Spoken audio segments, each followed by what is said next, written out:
પોરબંદરની ગાયવાડી dispensary centre વર્ષોથી બંધ કરી દેવામાં આવ્યું હતું, ત્યારે આ સેન્ટરમાં ફરી મોબાઈલ વાન મારફતે ઓપીડી શરૂ કરવામાં આવ્યું છે, જેથી આસપાસના વિસ્તારોના લોકોને નજીકમાં આરોગ્યની સુવિધા મળવાનું શરૂ થઈ ગયું છે.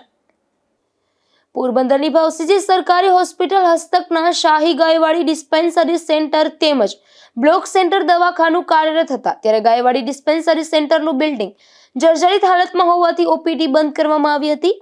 આ સેન્ટર ખાતે છેલ્લા 2 વર્ષથી ઓપીડી બંધ કરી દેવામાં આવતા સ્થાનિકોને આરોગ્યની સેવા માટે ભાવસીજી હોસ્પિટલ ખાતે ધક્કા થતા હતા, ત્યારે પોરબંદરની ભાવસીજી સરકારી હોસ્પિટલ દ્વારા ગાયવાડી ડિસ્પેન્સરી સેન્ટર ખાતે મોબાઈલ વાન મારફતે ઓપીડી શરૂ કરવામાં આવી છે. સોમથી શનિવારે રોજ સવારે 9 વાગ્યાથી ઓપીડી કરવામાં આવશે. આ ઓપીડી માટે ડોક્ટર, ફાર્માસિસ્ટ સહિતના સ્ટાફની પણ નિમણૂક કરી દેવામાં આવી છે અને આજથી અહીં ઓપીડી શરૂ થઈ જતા આ વિસ્તારના દર્દીઓને રાહત થઈ છે. નિપુલ પોપટ સાથે અશોક થાનકી, ગુજરાત ન્યૂઝ, પોરબંદર.